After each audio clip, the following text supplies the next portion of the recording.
President Trump goes to Phoenix and things get wild. ESPN decides that it has to shuttle away some Asian American dude named Robert Lee because they don't want to offend people over the Confederacy. And the media does something so stupid that it may get Trump reelected. I'm Ben Shapiro. This is The Ben Shapiro Show.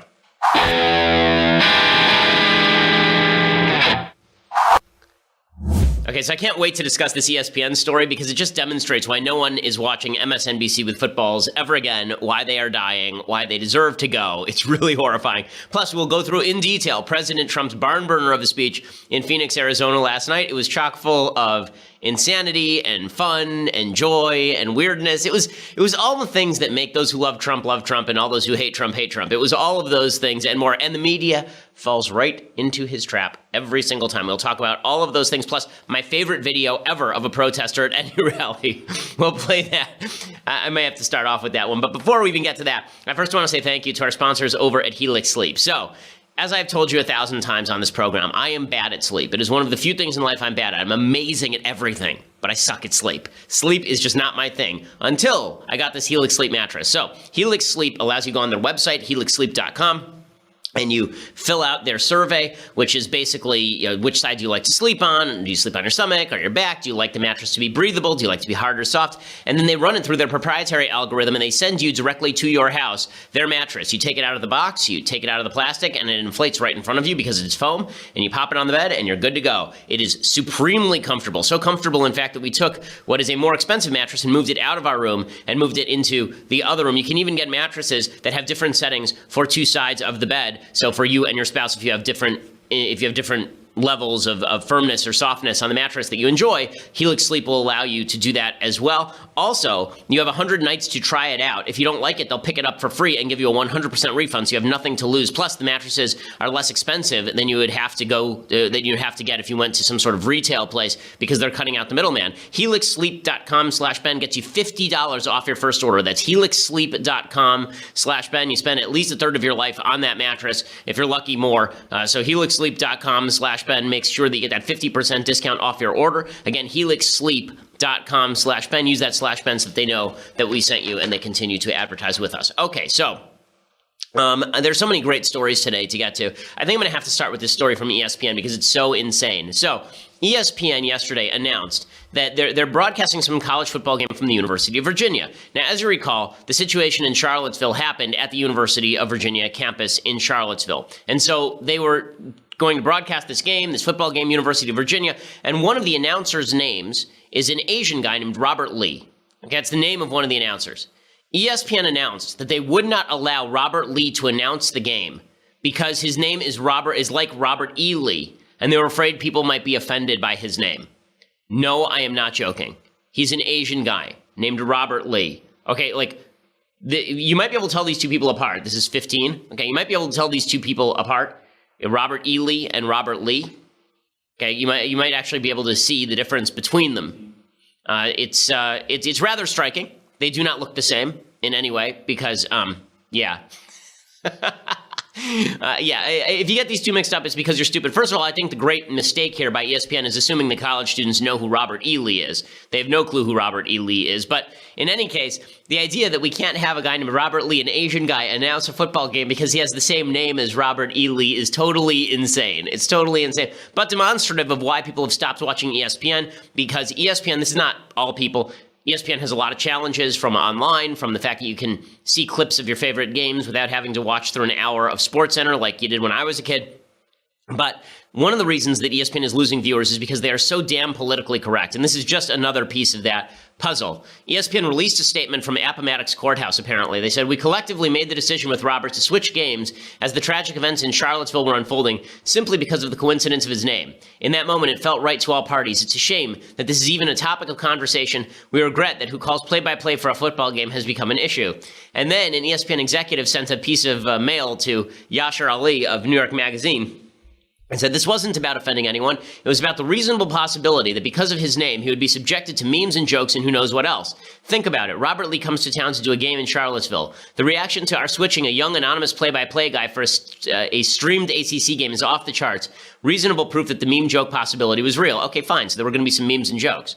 Who cares? It would have been funny.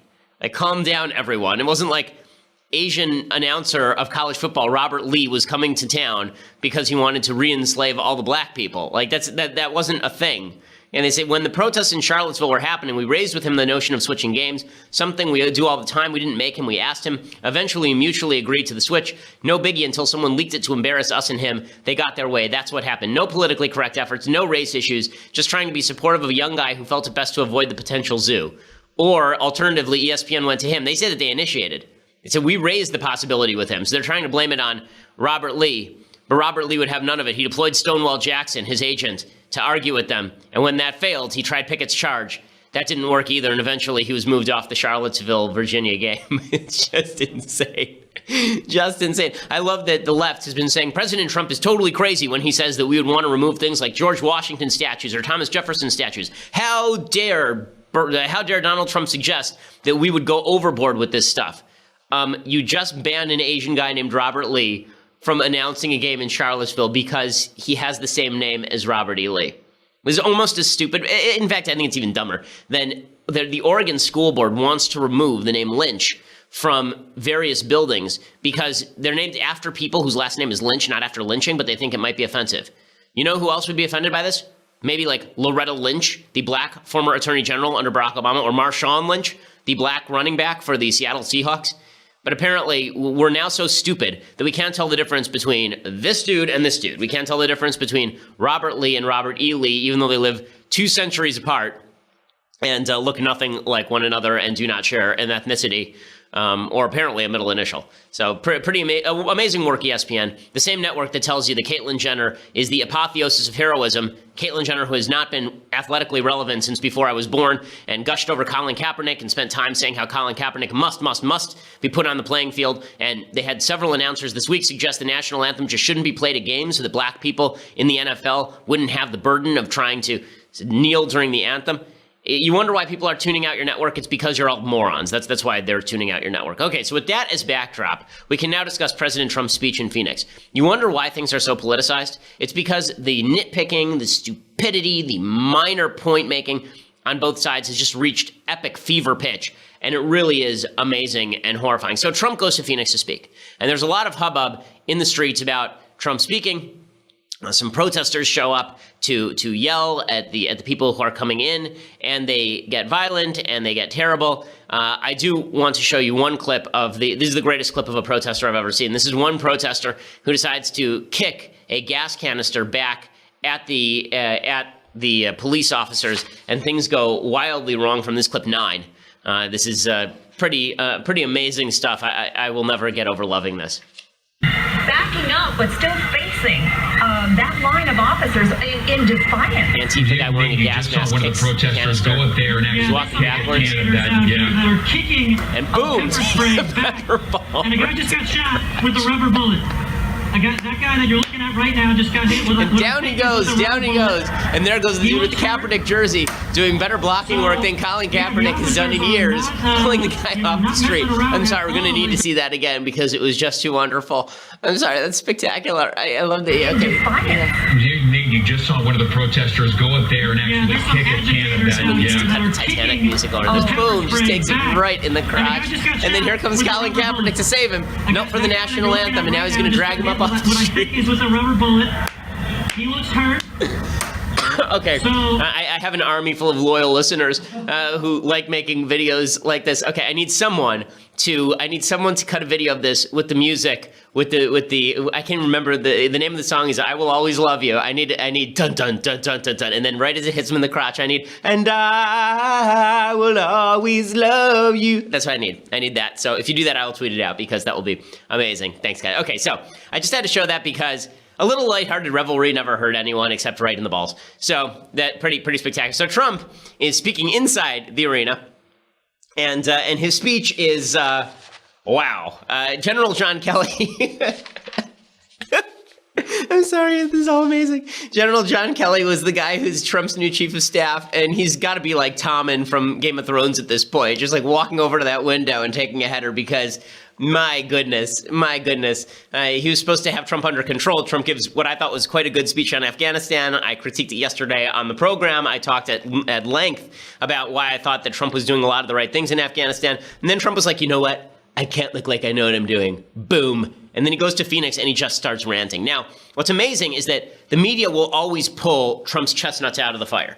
No matter what Trump does, the media will always do something stupider. It's just they call it the Shapiro law of the media. No matter what Trump does, the media will do something dumber that eventually forces people right back into Trump's corner. And that's sort of what happened yesterday. So I want to get to all of that. But before I do, I first want to say thank you to our sponsors over at Quip. So there are a lot of recent studies suggesting that if you have good oral health, that impacts your overall health. That if you have plaque on your teeth, that may lead to plaque in your heart. You may have higher rates of heart disease. This is why I use Quip. Quip is a new company refreshing the way people brush their teeth. It's an electronic toothbrush, an electric toothbrush that packs premium vibration and timer features into an ultra slim design. It's not one of those things where you carry it around, it's like 8 pounds. It really is slim. It feels just like a regular toothbrush. It's battery powered. It's like Apple designed a toothbrush, but without the big price tag. You can subscribe to Quip and receive a new brush head on a dentist recommended 3-month plan for just $5, including free shipping, which is awesome too, because very often I've had an electric toothbrush for a while, but you forget when to replace the actual brush head. And so you're now 3 years into that brush head that was supposed to last you 3 months, and you're brushing your teeth with all of your old plaque. Quip prevents that by actually sending you a new brush head every 3 months when you pay $5. That's the dentist recommended plan. They are backed by leading dentists, and they were named as Time Magazine's Best Inventions of 2016. Right now, go to getquip.com/Shapiro. Get your first refill pack free with Quip electric toothbrush. That is getquip.com. GETQUIP.com/Shapiro. You can also take it on the road. Unlike a lot of other electric toothbrushes where you actually have to bring the charger with you and it's really heavy, this thing is all self-contained, and so you just bring it with you whenever you're traveling. Keeps your teeth a lot cleaner. You feel a lot fresher. Getquip.com/Shapiro. And with that /Shapiro, you get your first refill pack absolutely free with the Quip electric toothbrush. I love this product. I use it morning and evening. It is fantastic. Brush your teeth twice a day, people. It's good oral hygiene, and use Quip to do it. Getquip.com/Shapiro. Go ahead and check it out. Okay, so now we finally get to the drama and the wonder of this Trump speech in Phoenix. So Trump starts off, and he's on teleprompter. And the amusing thing about President Trump is you can certainly tell when he's off teleprompter, because the difference between Trump on teleprompter and Trump off teleprompter is stark and amazing. So here's Trump on teleprompter talking about the nerve, right? He's doing the routine that all these presidents do. Bush did it, Obama did it. How mine is a movement of love. It's love, people. Love. Like love. Luveing. Luvying. I love it. Go. Our movement is a movement built on love. It's love for fellow citizens. It's love for struggling Americans who've been left behind. It's built on love. Do you understand? Love. Except for the media. They are evil. And I wish that a steamroller would run them over, just like at the end of Who Framed Roger Rabbit, people? You remember that? The judge gets rolled over, and then he becomes flat. And then his eyes pop out. It's all creepy and stuff. I wish that the steamroller would do that to, like, Jake Tapper. He's the worst. I hate these people. People. Okay, here he goes, talking about all the people he doesn't love. What happened in Charlottesville strikes at the core of America. On teleprompter. And tonight, this entire arena stands united in forceful condemnation of the thugs who perpetrate hatred and violence. But the very dishonest media, those people right up there with all the cameras. Off teleprompter. And I mean truly dishonest people in the media and the fake media. They make up stories. They have no sources in many cases. They say a source says there is no such thing. But they don't report the facts. Just like they don't want to report that I spoke out forcefully against hatred, bigotry, and violence, and strongly condemned the neo-Nazis, the white supremacists, and the KKK.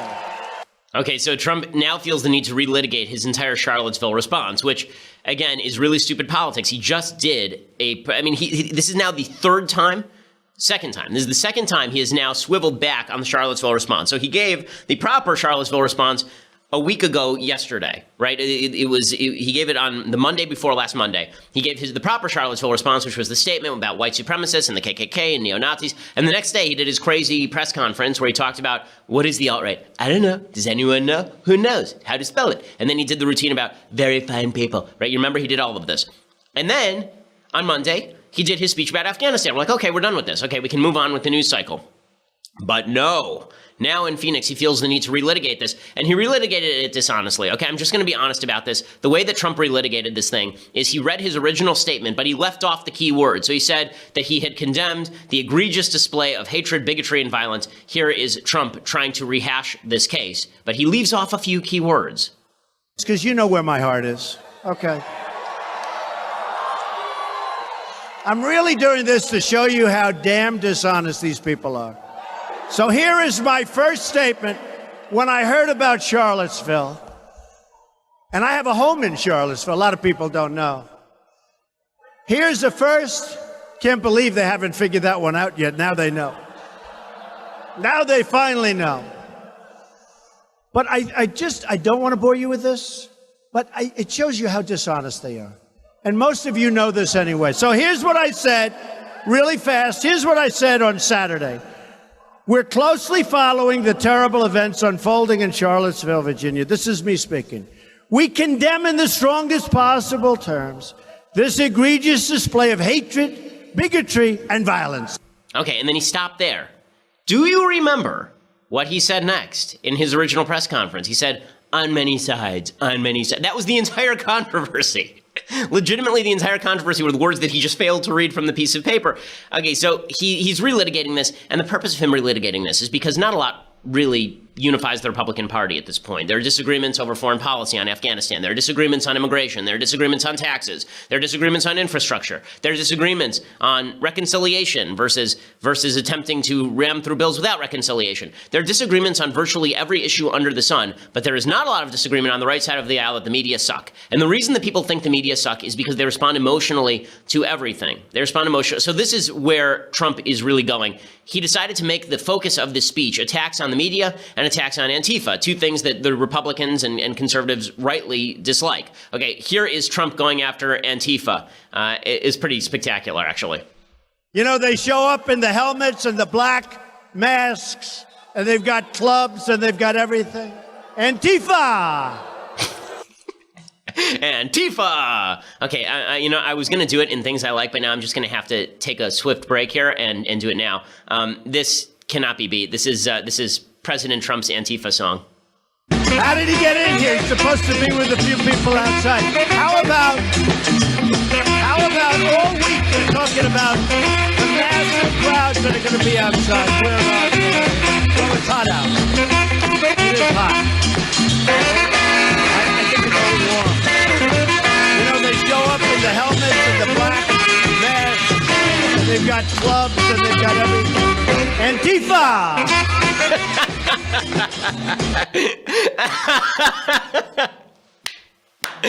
No, cut that, but it's genius. Well done. Well done. Okay, so back to the speech. So he's ripping on Antifa, he's ripping on the media, and then he starts talking about how he's more elite than the media, which this is what his people love about him, is that they dislike the media so much that anybody who will just insult the media for the purpose of insulting the media is worthwhile. So here is Trump talking about how he was a good student. Hint, no evidence of this. And then he talks about how he has nicer houses than any of the people in the media. Pretty amazing stuff. You know, I was a good student. I always hear about the elite. You know, the elite, they're elite. I went to better schools than they did. I was a better student than they were. I live in a bigger, more beautiful apartment, and I live in the White House, too, which is really great.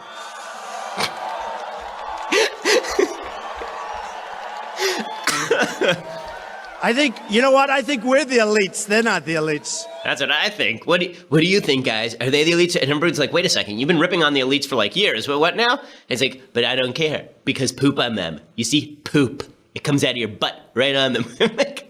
It's so great. Okay, and then he goes even further. Then he gets to the real meat of the matter. He gets angry, and he starts talking about the media. Throughout the speech, he keeps saying that the media are turning off the cameras. He keeps saying, oh, in the back, they're turning off the cameras. They won't show the crowds. He says, CNN cut off the cameras. People are watching him say this on CNN. Okay, so clearly not true. And then he's saying they won't show the crowds. Every feed is showing the crowd, every single one. So but people on my side, you know, people on the right, we don't care about that because we think the media are dishonest. And as I will say, the Shapiro rule will begin to apply in just a moment, because I'll show you how the media blew this wide open in ridiculous fashion. But here is Trump saying the media are unpatriotic. These are really, really dishonest people, and they're bad people. And I really think they don't like our country. I really believe that. And I don't believe they're going to change, and that's why I do this. If they would change, I would never say it. The only people giving a platform to these hate groups is the media itself and the fake news. Oh, that's so funny. Look back there. The live red lights, they're turning those suckers off fast out there. Okay, except that they weren't. This is all, and you see all the people laughing and cheering. Oh, it's so true. None of it was true. Okay, it wasn't true at all. And then he talked about his favorite media outlets, right? So of course, see, this is what's so stupid is that I think that there are people at Fox who are trying to do a good job in covering the president. It doesn't help them when the president endorses them any more than it would have helped MSNBC for Barack Obama to endorse their coverage. If you think that Fox is doing a good job, Mr. President, shh. But no, he feels the need to talk about Fox, and Fox is treating him fairly, but everyone else is very mean to him. And who are the fairest of all the fairest people? You guessed it, Sean Hannity. You have some great networks. I must tell you, Fox has treated me fairly. Fox treated me fairly. They've treated me fairly. Hey, I'll let you know. You know what? Someday they might not treat me fairly, and I'll tell you about it, okay? But they've treated me fairly, and I don't mean all good. I get plenty of bad on Fox, too. But at least it's within reason. And Hannity, how good is Hannity, he said? The rumor, by the way, is that Trump speaks with Hannity almost every evening. That is an ongoing rumor in sort of media circles. Okay, so all of this is to say that Trump is now trying to throw a punch at the media because, number one, he feels that the media is unfair to him, but number two, because he understands that what unifies the Republican Party right now is not policy, it's not him, it's not the Congress. What unifies him is this oppositional feel toward the media. Now, the thing is that Trump actually did make some news in this speech. It wasn't just him railing against the media in typical Trumpian fashion for half an hour. He actually made some news. So in the middle of the speech, for example, he dumped the news that he was basically going to pardon Sheriff Joe Arpaio, who should be pardoned. Sheriff Joe is the sheriff down in Maricopa County, very colorful guy. He was famous for dressing all of the inmates in pink. There was a restraining order that was put out against him suggesting he was engaging in racial profiling. He did not believe he was engaging in racial profiling, so he kept doing what he was doing. So they jailed him for violation of a court order. And Trump is saying that he's going to pardon him, but he had said beforehand, before the speech, that he wasn't going to pardon him in front of the crowd, but then he basically said that he was going to pardon him in front of the crowd. Do the people in this room like Sheriff Joe? Was Sheriff Joe convicted for doing his job? That's what...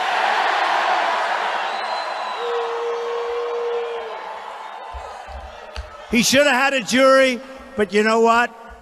I'll make a prediction. I think he's going to be just fine, okay? Okay, so that's news. Okay, that's actual news. Okay, and then he makes some more actual news. He says that when it comes to the border wall, he's willing to countenance a government shutdown in order to get his border wall. And we are building a wall on the southern border, which is absolutely necessary. Build that wall. Now, the obstructionist Democrats would like us not to do it, but believe me, if we have to close down our government, we're building that wall. Okay, so this is all news. There was other news that he made. He talked about getting rid of the filibuster rule. He talked about how he was ripping on Jeff Flake and John McCain, not by name, but he was ripping on all of these people. And then he talked about how he was going to terminate NAFTA. So there was some actual news here, but it was the media's response that was really astonishing. And I'm going to talk about the media response in just a second. But first, I want to say thank you to our sponsors over at USCCA. So 2 years ago, there was a guy named Steve Maddox, and he was attacked by a 300-pound dude. It took 4 grown men just to pull him off. But the man was attacked again, and Steve quickly realized the only thing that was going to stop the attacker was a bullet. But after defending himself, he was the guy who got arrested. Sources are now reporting that after 2 years, a grueling trial, and hundreds of thousands of dollars, Steve was finally able to prove his innocence that an overzealous anti-gun DA tried to take away from him, because if Steve hadn't been able to afford a good attorney, he wouldn't just be facing a lifetime in prison, but a lifetime of financial ruin, and that's where USCCA comes in. For as little as $13 a month, you'll have the legal and financial protection that you need should you ever find yourself in Steve's shoes having to use a weapon to protect yourself. Right now, when you activate your membership, you'll be entered to win a new gun, so if you need to protect yourself, you need a gun, and you also need the resources that come after you have to fire a gun, you need to go over to defendmyfamilynow.com defendmyfamilynow.com. That's defendmyfamilynow.com to see how the USCCA can protect you and your family. They offer a wide range of services from education to legal protection. Again, that's defendmyfamilynow.com, defendmyfamilynow.com, and you will be entered to win a new gun when you register at defendmyfamilynow.com. So, just to finish up with President Trump's speech in Phoenix before we get to the insane media response, President Trump also talked about Jeff Flake. He talked about John McCain. So here he is talking, not the filibuster rule one. We'll do the next one. He talked about how he didn't want to mention any names, but clearly he means John McCain here as far as Obamacare being maintained. One vote away. You can hear the crowd shouting McCain's name. We were one vote away. Think of it. 7 years.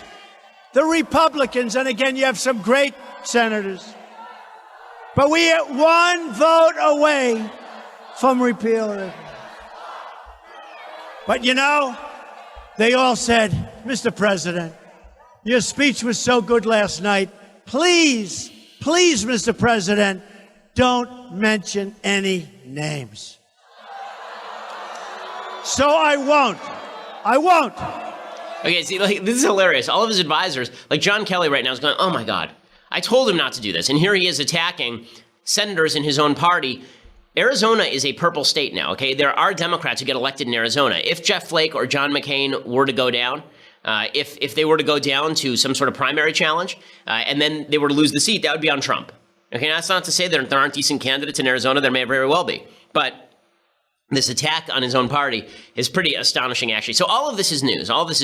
But the media find a way to blow it. And I'm going to talk about that in just a second. But for that, you're going to have to go over to dailywire.com and subscribe. For $9.99 a month, you too can get your subscription to Daily Wire. Watch this show live in its entirety. And later, when we post it, watch it without ads. You can watch Andrew Klavan's show in its entirety at 10:30 a.m. Pacific time. You can watch Michael Knowles' show in its entirety at 12:30 Pacific time. So we have lots of great material for you over at Daily Wire. Plus, you get the website ad-free. So that's pretty awesome as well.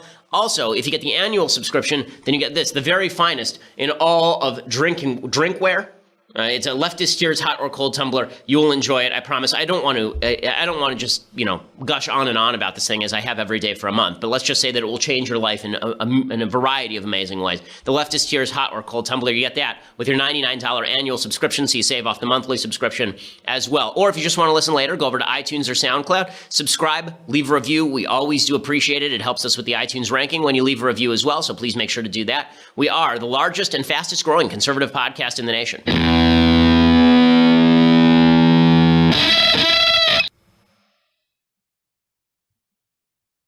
Okay, so the media could cover Trump's rally in a variety of ways. They could report the news from it, the stuff about NAFTA, the stuff about the government shutdown. They could report all of the things that he said that are material. Instead, the media fall right into Trump's trap, because Trump's entire trap is this. He tells Americans, hey guys, the media, they're very mean to me. They're very unfair. They lie all the time. They have a hatred. They hate you. They hate me. They hate America. They hate. So what he's really saying is the media are an emotional machine dedicated to my destruction.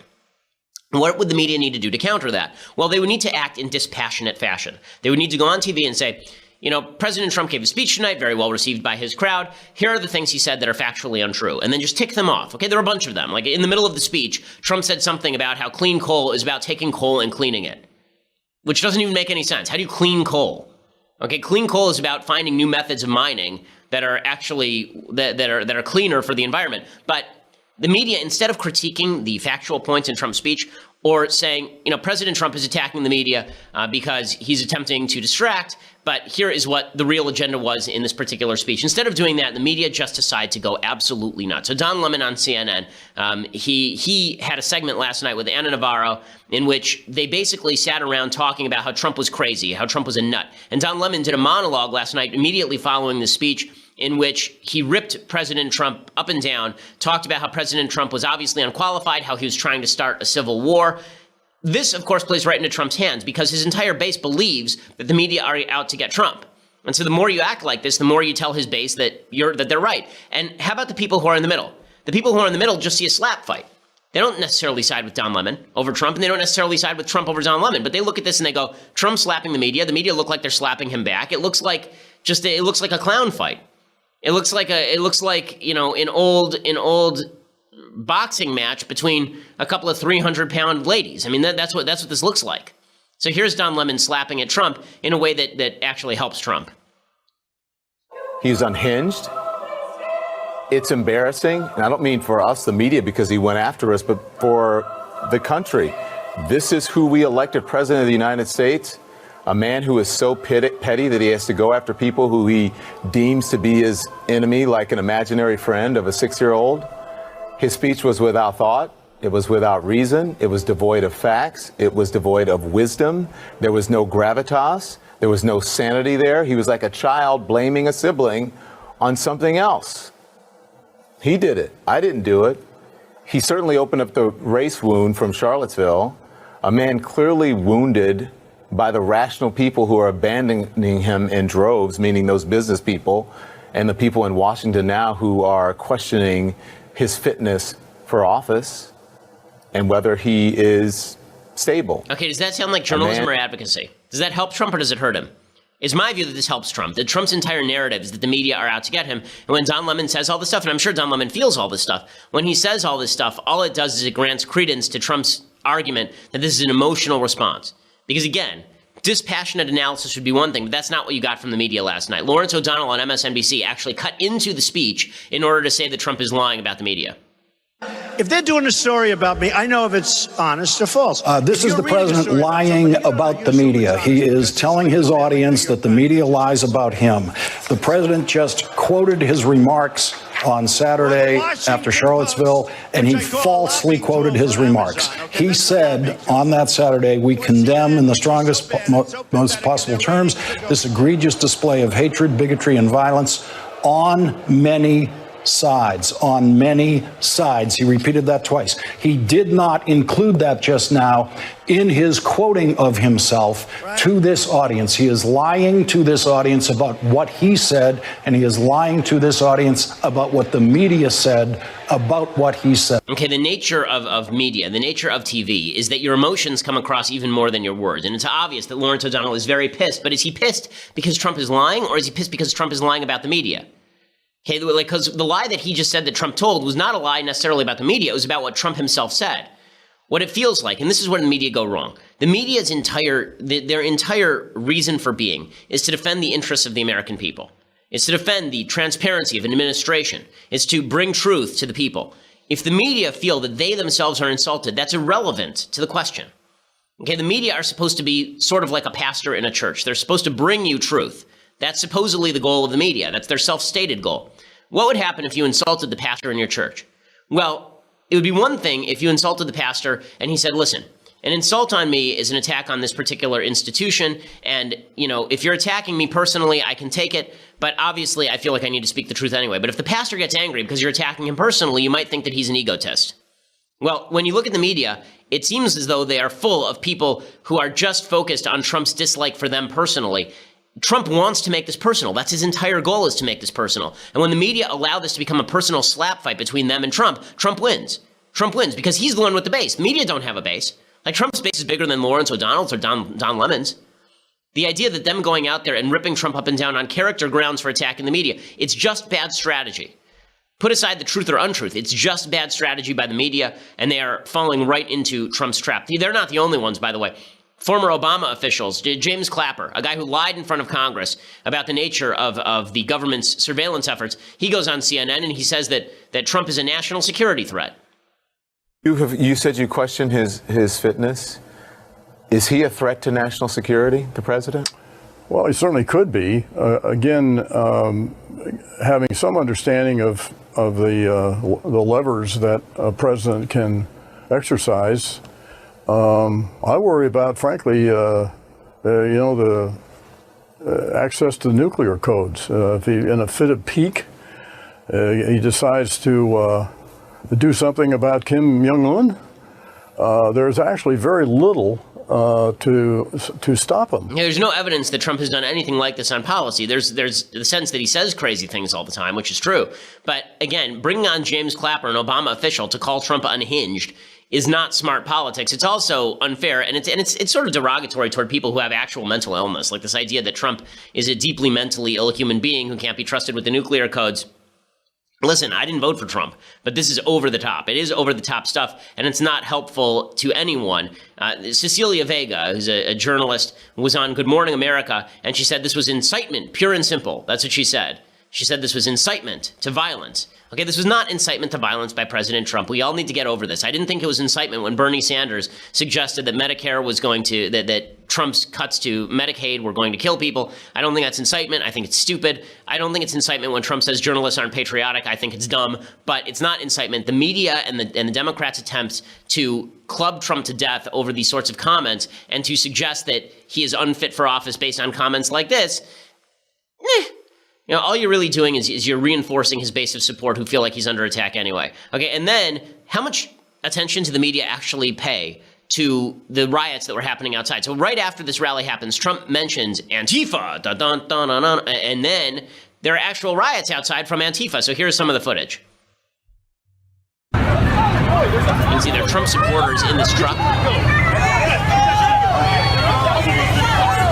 And you can see that they begin to shout at the Trump supporters.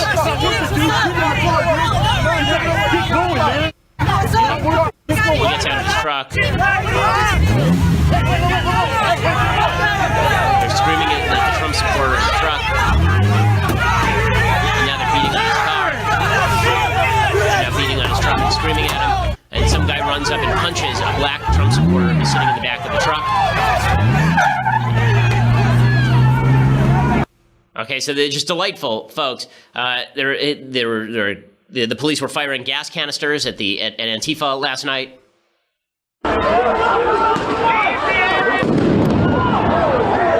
Police firing flashbangs now.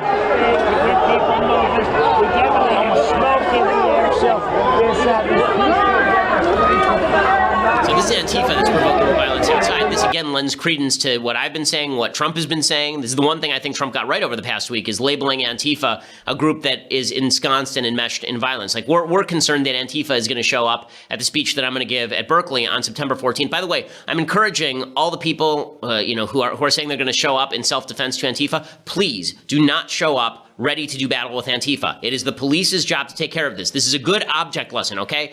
Yeah, Young America's Foundation, they're going to spend $15,000, $16,000 on extra security mandated by UC Berkeley. Okay, let's watch the police do their jobs. If they don't, then we will know who to blame. The UC Berkeley administration and the city police and the city government will know who to blame. So please don't get involved in fighting Antifa. It doesn't do anybody any good. Let Antifa do what they're doing. Let the police take care of them. And then if the police won't take care of them, it proves everything we want to prove about Antifa. So please, all the people who are saying they're going to come defend my speech, I don't need you to come defend my speech. I need you to come and attend my speech, and I will give out the link. There are 2,000 seats. We should fill all of them. We want to make sure that you can come, but please don't come, quote unquote, prepared for violence, because that's what the police are there for. We just paid through the nose to ensure that the police are there. If they don't do the job they're supposed to do, it tells you everything you need to know. It's Antifa that is promoting violence across the country. I have a piece in National Review today talking specifically about the left's embrace of mainstream violence and why that's the danger to the country, not some schmuck piece of garbage white supremacists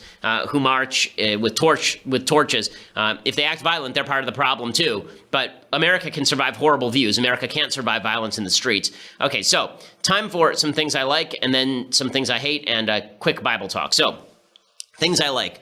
This week, I'm doing things that are related to blindness. So, and that is thanks to President Trump staring directly into the sun during the solar eclipse. Yesterday we did Day of the Triffids. The best movie about blindness. It's not really about blindness, but it's called Dark Victory. And at the very end of the film, there is some blindness. Bette Davis and Humphrey Bogart and George Brent. Humphrey Bogart actually has a bit of a bit part. This is one of his earlier parts. Ronald Reagan is in the film as well. He has a small part too, very charming. Bette Davis in Dark Victory, she won an Oscar for Best Actress for Dark Victory. She is terrific in the film. It's kind of an old classic romance film, and it is quite good. It's about she's a rich socialite. Here's a little bit of the preview.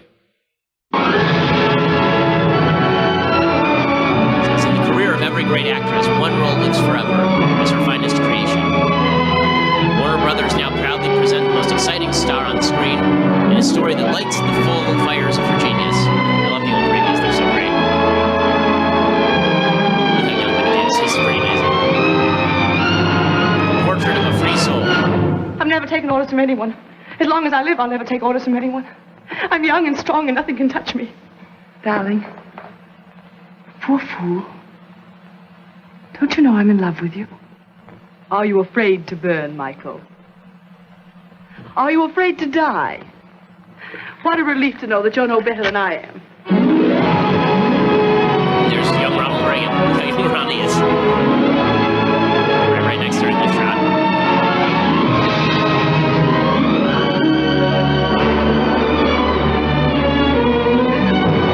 This is a great movie, and you should go watch it. Again, it was nominated for Best Picture, and she won Best Actress as well in this. Okay, time for some things that I hate.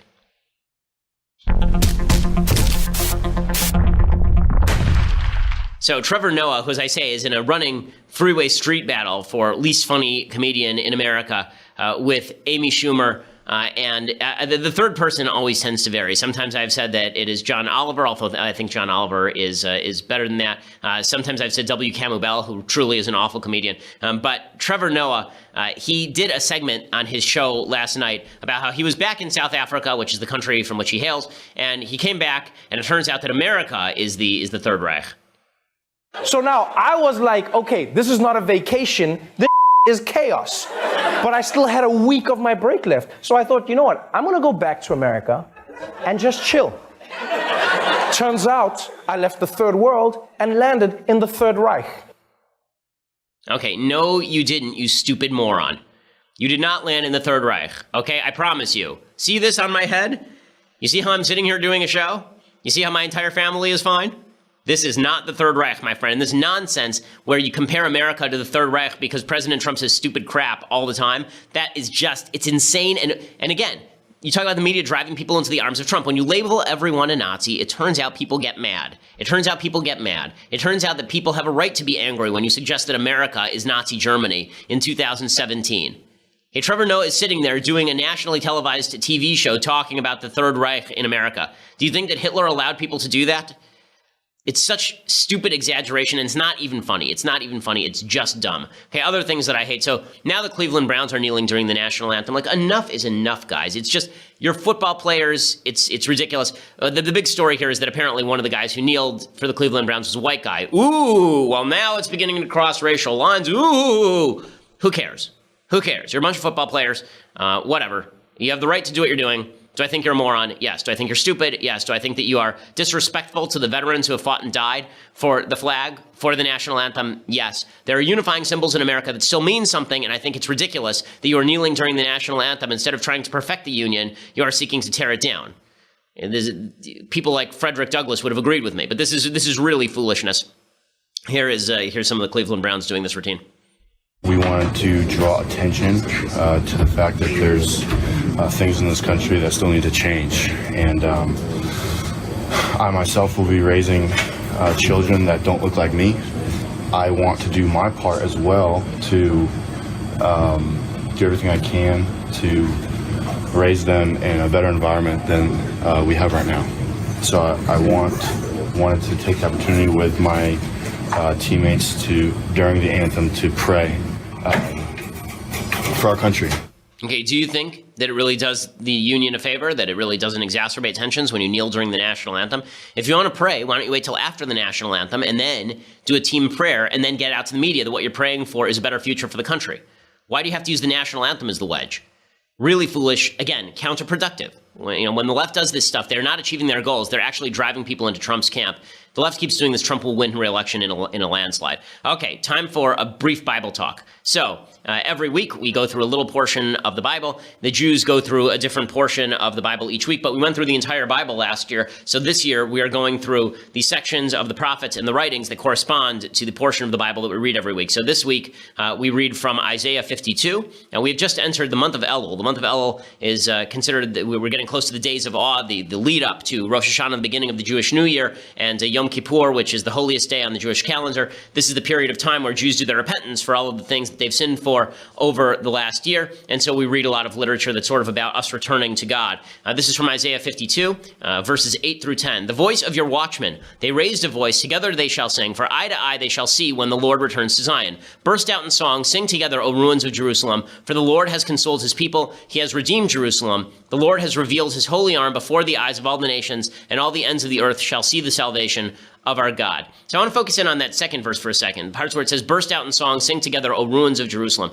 There's a very famous story in the Talmud, that it's famous for Jews anyway, in the Talmud, where Rabbi Akiva is a very famous rabbi in Jewish history, part of the Bar Kokhba revolt against Roman rule, was killed for his participation in that revolt. But Rabbi Akiva and a bunch of rabbis were supposedly walking through the ruins of the Second Temple after the destruction of the Second Temple, and they were seeing animals run through the ruins of Jerusalem, the ruins of the temple. And all the other rabbis were crying, and Rabbi Akiva starts laughing. And so all of his friends turn to him and they say, yeah, Rabbi Akiva, what's going on? Why are you laughing?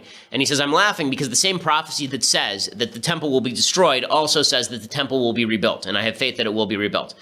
The same is true for the United States and Western civilization. I don't think that what we're watching right now, the decay of Western civilization, the decay of America, is permanent. I think there can be renewal. I think there can be a restoration, but it requires work. We can have faith in the restoration if we take a hand in it. We cannot have faith in the restoration if we fail to take a hand and if we sit around doing nothing and simply lamenting our fate. It's important that we all take a hand in educating our children to believe in a better America, that we stand up and tell the truth when we see something wrong happening, that we stand together in the face of stupidity and in the face of political polarization for political purposes. That all has to end. Then we too can be part of a restoration, because that's the restoration that was promised by the founders. You know, the things may ebb and flow in the United States, but overall, America has gotten better. America can continue to get better, but only if we stand against random divisiveness for purposes of political gain. If we don't do that, then we're doomed to watch the ruins grow around us. Okay, so we'll be back here tomorrow with all the latest breaking news. I'm Ben Shapiro. This is The Ben Shapiro Show.